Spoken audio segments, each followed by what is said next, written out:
Hello, beautiful light beam. Welcome back to Soul-Led, Spirit-Driven. Here we are together for another episode. And once again, I am delighted that you could join me. And I am sitting in the midst of packing chaos. And we haven't even really started packing, but already boxes are piling up. And I am sitting here in this tiny little space recording this for you. So no, I'm not in my car studio today. I wonder if you can hear the difference. But it's been a little bit too cold in there, although I could brave it with an Udi. Maybe something to think about for next time. So you know that I put a lot of value on the quality of the content when it comes to recording my podcast, and possibly not so much on the quality of, sound and the behind the scenes, and cutting any ums and ums. It is a very raw, honest conversation. Like as if you and I were sitting in a coffee shop and we're having a conversation, and perhaps you wanted to pick my brains on something that I happen to know.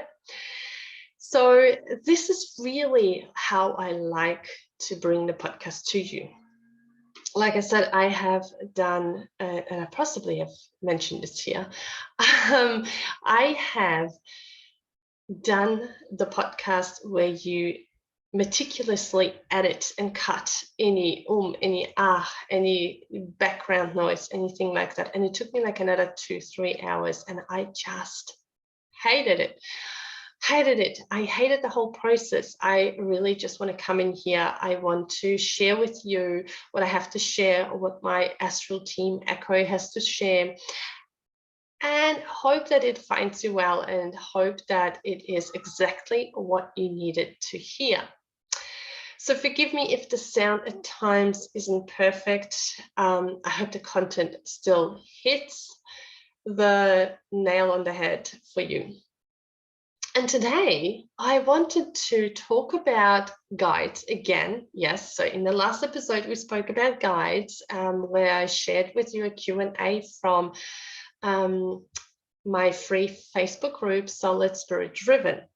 By the way, if you're not a member there yet, please come and join us. You will love it there. I share bonus sessions, activations in there. We do cards every Friday morning, and anything that my astral team brings forward that I need to share, I share there as well. Sometimes it's a healing, sometimes it's just words that needed to come out. So all in all, it's a fantastic group, and I'm so proud that we have over 500 members already. I love it. And the group is Soul-Led, Spirit-Driven. So if you're on Facebook, come and find me, request to join, and we'll let you in, maybe just in time for Friday cards. Although if you're listening to this as this episode comes out, it's already Friday. So we would have done the cards, but next week. So we've talked about guides numerous times on this podcast, and I want to tell you about, I'm just trying to think, how do I approach this? Because here's the thing, this is what came to my attention, that so many of you struggle still with, I shouldn't even say still, because it might be something completely new for you. It's a new white whale for you. But some of you struggle with connecting, knowing when you've connected, discerning between your thoughts and messages from your guides, doing it perhaps on a regular basis, and not letting the analytical mind, the frustration, the disappointment when it's not happening as fast as you would like to get in the way. So in this episode, I wanted to touch on this, and I wanted to, no, not even touch, we're going to go all in. But the way I want to start it is by sharing a little bit about my own experience. Because for me, it's a great practice to take myself back to those wee early times when I struggled with this. Now, some of you know that mediumship is something that has been popping up for me. And so ever since I started doing this, really, seeing spirit in the middle of the night when they wake me up. And when I say see, I mean, I saw them. This is not like an every night occurrence. But when I saw them, it was like the thick smoke from when you burn sage. And then I heard them. Now, both of the times when I've experienced this, I saw and heard them with my outer ear. So not everyone can do this. And I don't think that that is like a natural ability for me. I think that because of the work that I've done, I just happen to experience them this way. It certainly doesn't always happen like that. So mediumship has been following me around a little bit, and I decided to dive in deep late last year, mid last year, something around that, the second half of the year. And that journey, that path has reminded me of my earlier struggles when I was wondering how and when and who am I connecting with, and am I connecting? But it also has helped me to relate to all of you a little bit better, because sometimes it's so easy to forget, because it becomes easy and effortless. And there is an inspiration for you. It will get easy and effortless, I promise you. Unless you quit, give up, then of course it won't. But if you stick with it, it will get easier. And when it becomes so easy and effortless, it is easy to forget that how difficult and challenging it was. Now, I always want to remember that, because I always want to meet you where you are and fully understand the struggles, fully be able to support you because of that, because I know what you're going through. And at the same time, I want to hold the torch for you and say, you know what? Follow me. It gets better. It gets so much better. I promise you, when you stick with this, when you have established this strong connection, communication with your spirits, with your spirit team, you will absolutely love it.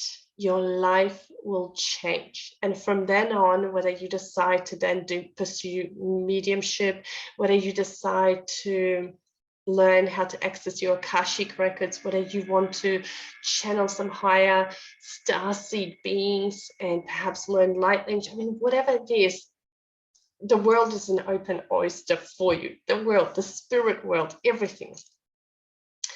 So today, I would like to share with you a little bit about my own struggles, as I am currently remembering them again.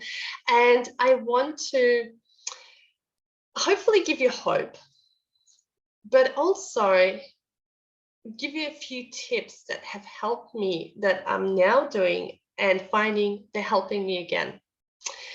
So first of all, just fix this. Okay. So first of all, I remember I wanted to run before I could even walk. I wanted to be able to connect with guys. I wanted them to appear before me like Patrick Swayze in Ghost. Remember that scene? When he came to Whoopi Goldberg. So I want that. I thought when my clairs open up, when people said you're psychic, that it meant I will see spirits with my human eyes. I will hear them. It'll be strong. It'll be effortless. No one really told me that the connection is nothing like that. Sure, for some it is. And when I say some, I really want you to understand that we are all born psychic. So all of us humans are born psychic, because we're all souls. And souls use these senses. That's how they communicate when they're not in their physical bodies. They use clairs, right? I don't know whether they're called clairs over there, but the clear seeing, clear hearing, clear feeling, clear knowing, clear smelling, and clear gusto is not really a thing because they don't have a body. But when you are human, sure, clear smelling and tasting is definitely another soul sense that is not connected necessarily to your physical senses. And these clairs are also called, well, they're called clairs, but they're called clairvoyance, which is the clear seeing, clear audience, clear hearing, clear sentient, which is the feeling, and clear cognizance, which is the clear knowing. So we are all born with this. And I really want you to take this in now. I know I've said this many times, but I really want you to just close your eyes for a moment, not if you're driving, of course, but, and just hear it again. We all have these clairs, these psychic abilities. We all do. The reason why some people say, you know, you were born psychic or a taught psychic is because some of us come here with this mission. Perhaps it's been in the family. Perhaps it's to heal that line of witches, seers, psychics, mediums in the family, those ancestors. And so they are born, and as children, when they see spirit or they feel or hear or, you know things, it is nurtured. When it's nurtured, or when the person themselves doesn't shut it down, these are the so-called born psychics or born mediums.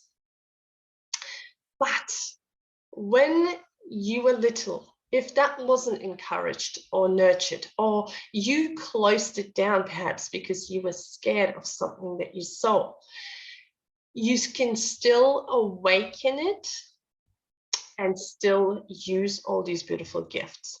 So having said all that, does that mean that we all need to be the little old lady sitting with the headscarf and the glass bowl at a fair and reading palms and doing tarot cards? Absolutely not. You do not have to be a medium. You do not have to be a psychic. You don't have to do any of this.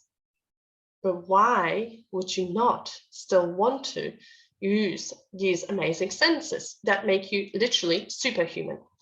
So it doesn't matter what profession you are in, whether you chose the path of a doctor, a lawyer, a teacher, a librarian, a writer, you can still use these soul senses, all these clairs, and you can connect with your guides and make your work more potent. Okay, so I just wanted to put this out there again because I really want you to get this. And I want you to know that just because you are not able to connect, or perhaps you don't know whether you're connecting, or you don't know whether you're doing it right, it doesn't mean that you don't have these gifts and now it's going to be just like learning, you know, learning to pee standing up when you're a girl, right? Impossible. I really want you to know that you have this in you and you can do it. However, what they don't tell you, and by they, I mean other people, other psychic, other teachers, is that when you open yourself up as a channel and you're ready to connect with your guides and open up all these senses, it is not going to happen like overnight. It is not going to come full force and all of a sudden you'll wake up walking around, hearing them, sensing them, feeling them. It very well may, you might be just that little unique egg, but it also may not. And if it doesn't, again, it doesn't mean that you're not able to, that you're not capable to, that you're not meant to. We all have different sensitivity levels when it comes to energy, feeling energy, sensing energy. So really, when you are connecting to the other side, let's call it to the spirit world, and they're saying there is really no other side. Remember, there is just here, just now, just this. But to make it easier for our human minds to understand, connecting to the world beyond the veil, the spirit world, you use your, well, you don't use your human senses, you use your soul senses or your psychic abilities, right? And when you want to do that, it's really, there's a few factors that will determine how quickly and how well you will do it. Number one is you have to be a clear vessel or channel. Because, well, imagine if your mind is cluttered with a lot of stuff, you know, noise, that's what it is, right?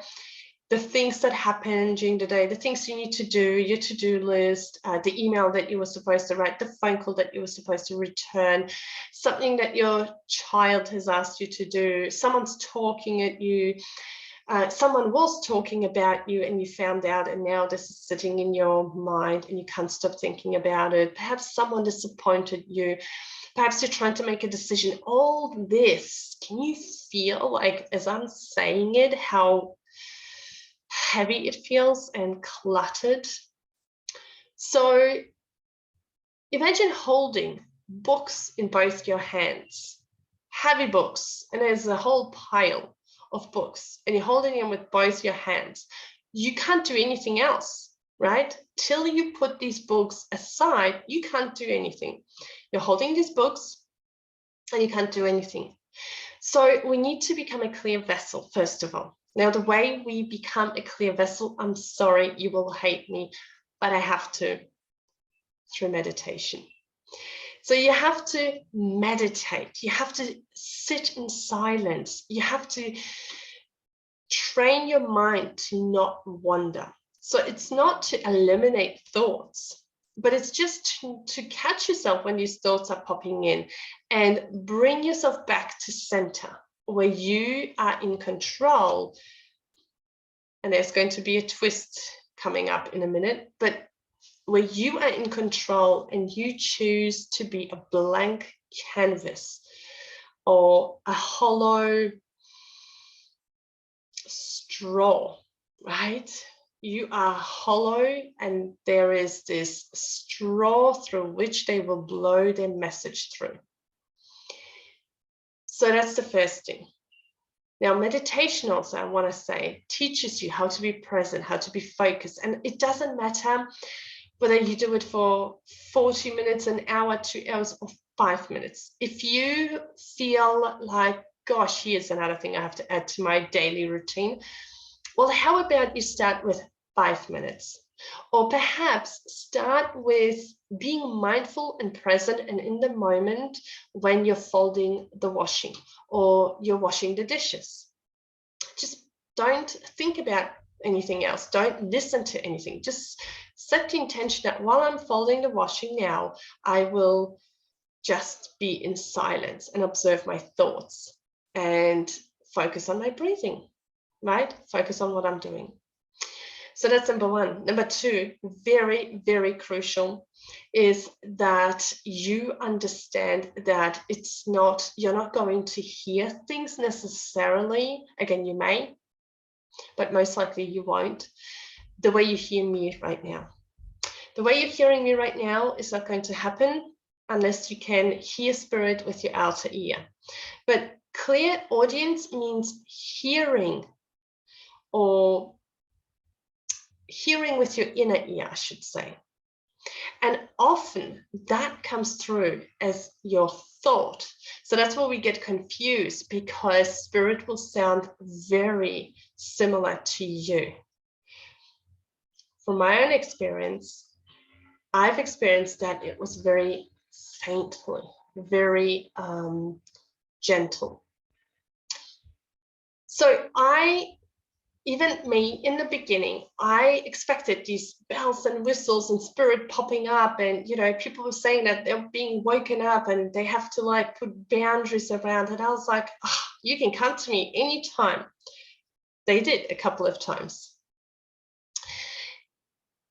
but I was a bit, I guess, disappointed, maybe frustrated with myself. Maybe I thought I'm not doing it right because I didn't feel any of it. I didn't feel spirit near me, around me. I didn't hear anything. I didn't see anything. And yet I was getting all these informations when I was meditating.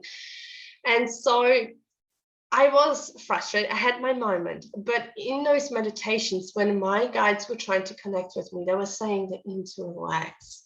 The more you relax, the easier it will be to receive guidance because you are a clear channel.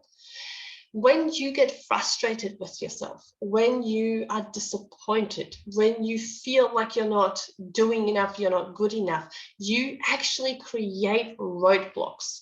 You create resistance, and that makes it harder for spirit to get through. It's like you're putting up these walls. So what they've told me is the best practice is to go into this beautiful receiving stage, the feminine energy, right? Because then you let go of control. Now, remember how I told you in the beginning, or just before, there's going to be a little twist because I said, when you meditate, know that you are in control and you don't have to be taken over by your thoughts. But when you have gotten yourself to this place where you can see your white screen, or you can see this blue sky, or you're a clear vessel, however you want to see this blank canvas that is your mind, there's no thoughts, then you go into a letting go of control state, okay, your feminine state, which is a feminine energy, which means you are ready to receive guidance. And when I say let go of control, that means how it's going to happen, how it should happen. Is that anything? Do I need to do anything? No, you just need to experience it. You just need to experience it. And then you pay attention to everything that is coming through. Every sensation, every feeling, every emotion, every word that you see, every picture you see, every even thing that you hear, pay attention to it all. Because it might come through very faintly. It may sound like your thoughts, but that is guidance. And you know it's guidance because you have removed your thoughts. You have removed your thoughts, and now something popped into that field that we've prepared, right, into that blank canvas that you went thinking about. It interrupted that pattern, right? That's another way of looking at it. It's something that you wouldn't even be thinking about. So I've done a few exercises, I feel like, in my groups. I've done it here on a podcast that help you to discern between, or help you to learn how to discern between your own thoughts and messages from spirit. And in Liberato, for example, we have so many different exercises that, and I've added even more because I don't want anyone leaving Liberato not believing that they are connected. So there's heaps. But what you can do to discern, one of the ways is, if let's say now you've created this clear canvas, you've been meditating, you've cleared it all, your thoughts are there, you can see there's nothing but blue skies or a clear, clean canvas. And all of a sudden, a thought pops in about maybe wearing a yellow raincoat and gumboots. And you're like, well, that's strange. I wasn't even thinking about it. And you write it down because you're like, well, I don't know why I need this, but write it down. And then let's say you want to go for a walk and you step outside, and what happens? You get caught in the rain. This was a rather silly example because you didn't even ask for this guidance, but just to show you that in that moment, you weren't thinking about this. You weren't thinking about, when I go for a walk after this, should I wear a raincoat and gumboots or not? You prepared the canvas. You made it blank. And this is what popped in. Now, you might be asking yourself now, well, how do I know that this pertained to my walk? Well, here's the thing. You may not, and it may happen again, and you may miss it again. But I promise you that with time, the more you kind of play with them and receive these almost nonsense, silly, answers, you will learn that that means that's guidance. Okay, I am planning to go for a walk. I think they're trying to tell me that I should wear my raincoat and my gumboots.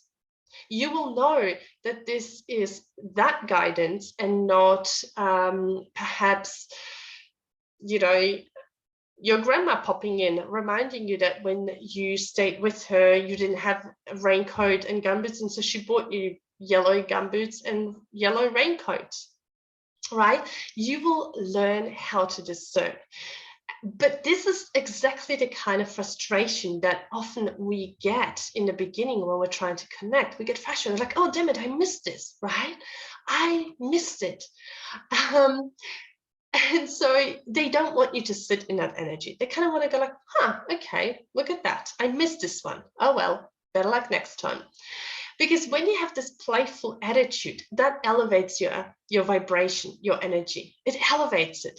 So it's almost like, instead of filling your channel, your vessel, your head with clutter, like, why did I miss it? Oh my God, this is so frustrating. I'll never get it. Well, how was I supposed to know? Blah, blah, blah, blah, blah, blah, blah.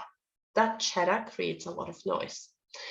And it lowers your vibration because now you're feeling bad, and you're feeling bad about yourself, and then you feel bad about feeling bad, and then you tell yourself off for feeling bad because remember, you were not supposed to feel bad, you're supposed to feel good. It's like this never-ending loop. So what will happen is that you created so much resistance, you've buried yourself in mud, and now it takes you so much longer to get out of it and to start connecting again. So really, just have a positive outlook, have a playfulness about it. Just see it as this game. Ask them, even in the morning when you wake up, ask them, should I wear pants? Should I wear my dress today? And feel into each one. Be open to receiving your answer with all your senses. And this is another thing I wanted to share with you from my own experience, because I remember always reading that you have to know which clay is your strongest, and you focus on that one. And one of my first teachers was like that as well. Well, if clairvoyance is your strongest, then just go with that, like, who cares about the other ones? But here's the thing. If you have all your physical senses, sense of touch, sense of smell, sense of taste, sense of seeing, sense of hearing, all that, why would you then just decide, well, I'm never going to be a musician, so I don't really need to use my hearing so much. So I don't really need to listen to music, or, I could just cover my ears up or stuff them with some, cotton wool. Like, that doesn't make sense, right? So why would you do the same with your soul senses? You were given all of them. You have all of them.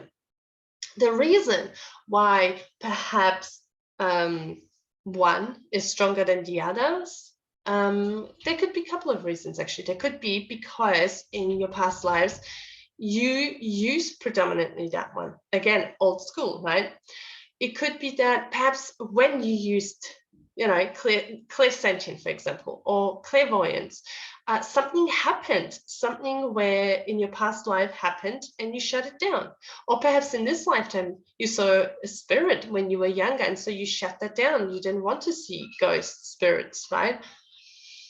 So just because all of them are not as strong, it doesn't mean that they can't be. And in fact, when we learn in Liberato, we activate all the senses. We always work simultaneously on all the senses. So always make sure that when you ask for guidance, be open to how you may receive it.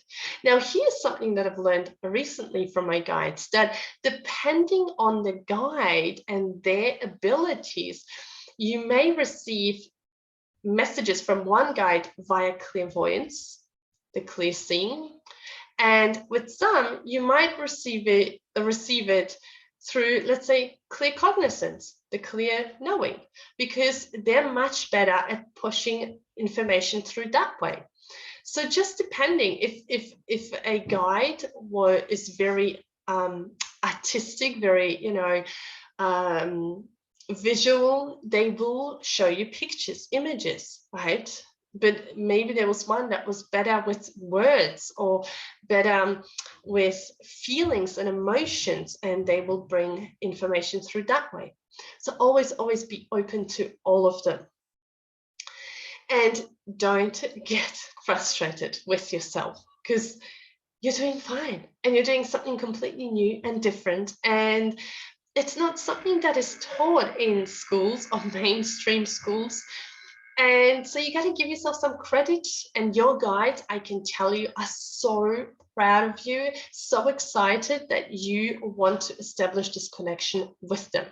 And they want to do whatever they can to help you. Nothing is a nuisance. So even though we may ask them several times to show us the symbol, to do this, to do that, they don't get tired. They don't get like, oh, here we go again.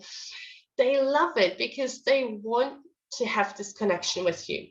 Because remember, we're all working for the greater good, since we're all connected. So they're working here for you because they know that you're working here for perhaps, the greater good of humanity, or to heal your ancestral line, or to restore Earth's original blueprint. Who knows? We're all on a mission together. So I hope that this helped you a little bit today. And I hope that through my little bits and pieces, which, to be honest with you, let me just tell you, when I was kind of preparing myself for this episode, I thought I'll share with you first my experience, and then I'll give you some tips. But as it happened, we started rolling, and I just had to start with exploring the pains, the frustrations that we have, and how we can make it better. Also, I don't really want to bore you with my story too much, because I just really wanted you to know that I struggled as well. And even though, my family, like psychic work has been in my family, like this is for me 6th generation, as I found out. We weren't practicing. My mother, my grandmother were doing cards and pendulum, but never really had any clients, and weren't doing it out of the house.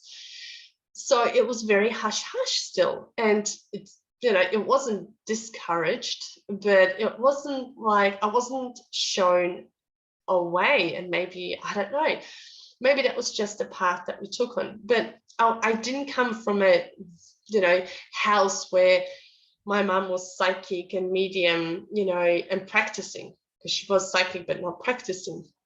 And so I could watch her and I could learn from her, and therefore I could just call myself a born psychic or medium.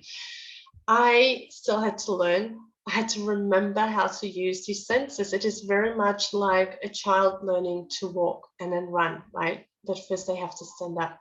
And that's where we're at, my friends. And we just keep getting better and better. And I promise you that this is the kind of journey, like the kind of learning, that the deeper you go in, the more they show you, the more gets uncovered.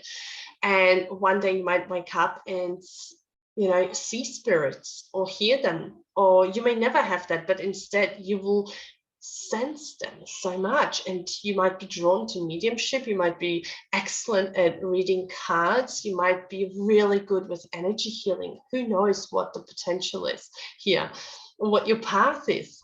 Or you may just want to connect with your guides and communicate daily just because you want to know where to go next, what to do next, what to create next, or how to help your clients when they are getting divorced, or are involved in a custody battle, or perhaps how can you connect with these little souls and teach them so that they don't fall through the cracks, and you might be their beloved teacher.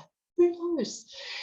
But I promise you, when you start using all your senses and connecting with your guides and trusting your intuition, life gets better, work gets better, people around you get better, and most importantly, you will see a very expanded version of you, not just this little fragment. So this is it for another week, my friends. And if you would like to join me in Earth School, let me know, because I am at the moment giving away 2 weeks for $1.